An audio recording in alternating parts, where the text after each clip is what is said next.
Goose bumps overloaded అంటే ఏంటో Hanuman cinema climax చూసిన తర్వాత అర్థమైంది. కానీ ఎండ్లో అంతా జల్దీ అయిపోయినట్టు అనిపించింది. కనిపించింది చూస్తూనే ఉంటాం కానీ ఆ సీన్స్ లో ఉన్న రెఫరెన్సెస్ ఇంకా హైడెన్ డీటెయిల్స్ మళ్ళీ హనుమాన్ జయంతికి సెకండ్ టైం సినిమా చూసినప్పుడు అర్థమైంది. సెకండ్ టైం చూసినప్పుడు కూడా క్లైమాక్స్ లో గూస్ బంప్స్ వచ్చాయి. అసలు లాస్ట్ లో చూపించిన రాక్షసుల గుంపు ఎవరిది, దానికి లీడర్ ఎవరు, ప్రశాంత్ వర్మ ఒక ఫిక్షనల్ స్టోరీని హిందూ మైథాలజీకి ఎలా సింక్ చేశాడో మాట్లాడుకుందాం. అంతకంటే ముందు ఈ వీడియో కనుక మీకు నచ్చినట్లయితే లైక్ చేయండి, షేర్ చేయండి అండ్ సబ్స్క్రైబ్ చేసుకుని వీడియో ఊరికే ఫస్ట్ ఎండింగ్ గురించి మాట్లాడుకునేది జాగ్రత్తగా వినండి, ముందు పనికొస్తుంది. ప్రీ క్లైమాక్స్ లో విభీషణుడు హనుమంతుడికి రుద్రమణి గురించి చెప్తూ ఉంటాడు.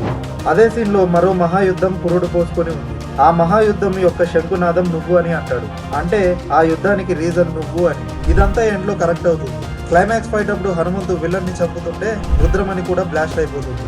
అది చూసి విభీషణుడు ఇలా అంటాడు, రుద్రమణి విశ్చీరణతో అసుర తాండవ మహాప్రలయం మొదలైంది అని. ఆ తర్వాత అసురుల సైన్యం ఏదో యుద్ధానికి రెడీ అవుతున్నట్టు చూపిస్తాడు. అది హనుమంతు వల్లనే స్టార్ట్ అయింది. స్టార్టింగ్ లో విభీషణుడు చెప్పినట్టు ఇక ఆ తర్వాత మానవ జాతిని కాపాడడానికి తన ధ్యానాన్ని పక్కన పెట్టి రావాల్సి వస్తుంది హనుమంతుల వారికి. ఇది వింటుంటే నార్మల్ గా అనిపిస్తుంది, కానీ నేను చెప్పినట్టు గానీ కనిపించే దానికంటే ఎక్కువ ఉంది. ఇక్కడ డైరెక్టర్ చాలా సీమ్లెస్ గా ఫ్యూచర్ లో జరగబోయే మహాశక్తి, అసురకాళి ఇంకా కల్కి భగవానుడి ఫైట్ తోని జాయిన్ చేశాడు. ఇట్లా అంటారా? ఫస్ట్ మనకి తెలిసినట్టే కలియుగం ఎండ్లో విష్ణుదేవుడు కల్కి అసుర అవతారంతో యుద్ధం చేస్తాడు. అందులో 7 చిరంజీవులు కూడా ఉంటారు.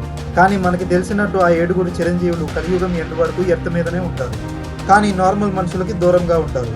ఎప్పుడైతే కలిపురుషుడికి ఇంకా కల్కి భగవానుడికి యుద్ధం స్టార్ట్ అవుతుందో అప్పుడు కల్కికి హెల్ప్ చేయడానికి నార్మల్ మనుషుల మాధ్యంలోకి రావాల్సి వస్తుంది ఆ 7 చిరంజీవులు. ఇక్కడ సినిమాలో మనం ఆ 7 చిరంజీవుల్లో విభీషణుడిని, హనుమంతుల వారిని నార్మల్ మనుషుల మాధ్యంలో చూడవచ్చు. అంటే ఇది ఒక సిగ్నల్ అయి ఉండొచ్చు, అంతిమ మహాయుద్ధంకి టైం వచ్చింది అని. ఇక్కడ అసుర బ్యాచ్ కి లీడర్ కలి అయి ఉండవచ్చు. సెకండ్, సినిమాలో విభీషణుడు చెప్పినట్టు ఈ యుద్ధం మనుషులకి అసురులకి మధ్యలో జరగబోతుంది.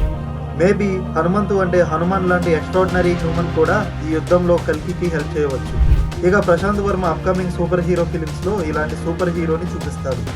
ఎండ్లో కల్కి భగవానుడికి యుద్ధంలో హెల్ప్ చేయవచ్చు. ఇట్లా పీవీసీయూలో లాస్ట్ సినిమా ఎండ్ గేమ్ లాగా కలి ఇంకా కల్కి మహాయుద్ధం చూడవచ్చు. ఆలోచిస్తుంటేనే గూస్ బంప్స్ వస్తున్నాయేమో.